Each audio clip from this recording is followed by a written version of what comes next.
again, mga kapangga,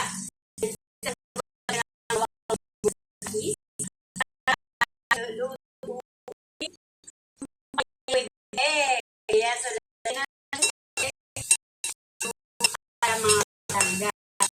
So, ayun kapala, syempre, lalagyan na konting oyster para masarap. Ayan.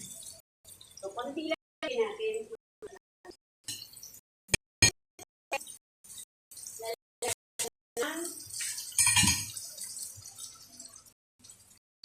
Binisayin.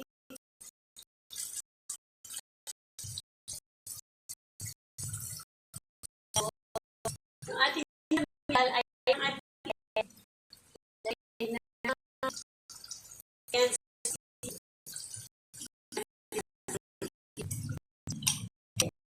so, palang na itong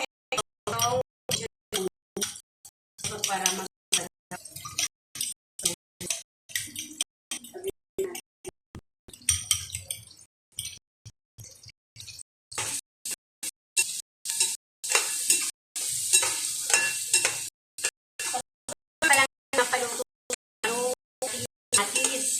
kasi mga kapalangga yung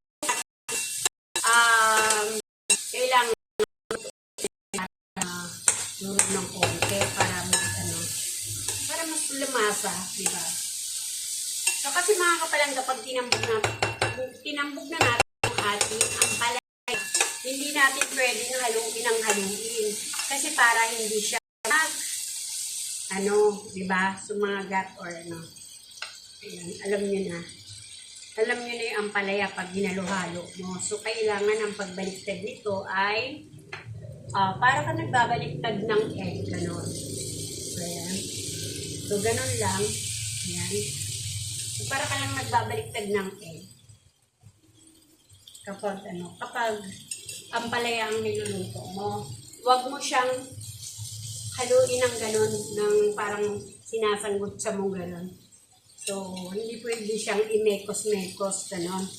So, kailangan lang siya kanya, yung parang baliktad, nakala mo nagbabaliktad ka ng egg. Gano'n lang siya.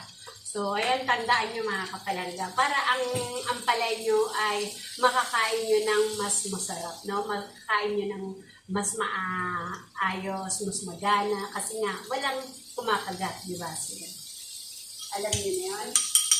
Alam nyo na yun, yung gano'n. Yung hindi kumakagat. Kasi nga, yung ating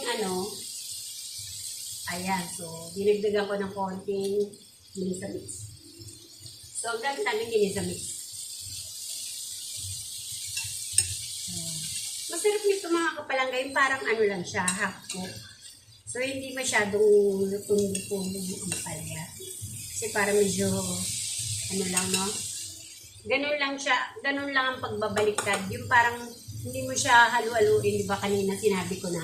Kasi para hindi yung no? So, itatambok na pala natin yung ating, ilalagyan natin yung ating, egg, mga kapalangga, no? So, ilalagyan natin yung ating egg. So, ayan. Kita nyo yung egg. So, 2 egg lang yan, mga kapalangga. 2 egg. So, ayan, yung egg ko mga kapalangga ay may halong century tuna. Yung may tuna kasi nagtira kanina. So, ngayon, ayan, so minix ko siya dyan sa aking binating itlog. So, ayan, wait natin siyang, ayan, so lakasan ko ng konti. So, nasa 800 siya. So, wait natin, then babalik rin natin siya kasi para malaman natin kung luto na yung kabilang side nung ampalaya at nung egg, no? So, kasi para mas maganda kasi babalik rin mo siya kung luto na yung egg, no? So, bago mo siya balik rin yung ampalaya, no? So, yan. So, pwede na nating baliktarin mga kapalangga. Hindi natin siya tatakpan, ha? Pag ampalaya ang niluluto nyo mga kapalangga, wag na wag yung tatakpan.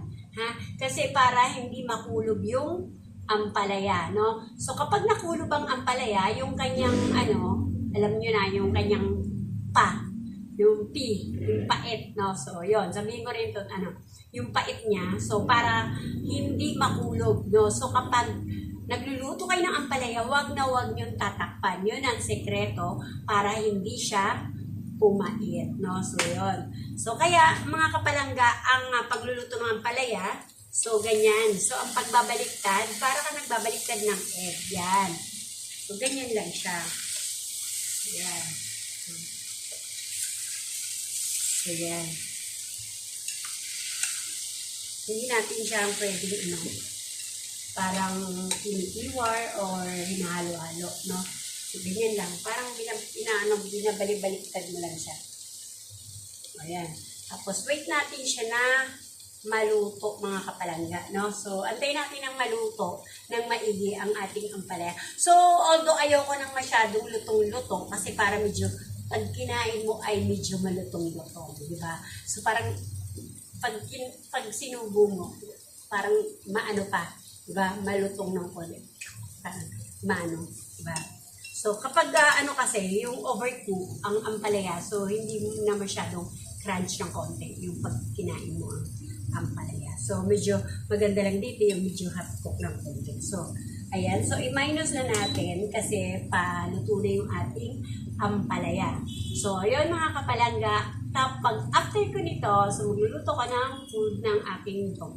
No? So, nakabili ako ng atay ng manok. So, para sa dogs ko. No? So, yun. Ayun mga kapalangga sa aming gulay. So, yun mga kapalangga. So, although pinaliktad ko ni siya kanina, then baliktarin pa natin siya ulit. No? So, ayun mga kapalangga, long videos na yung aking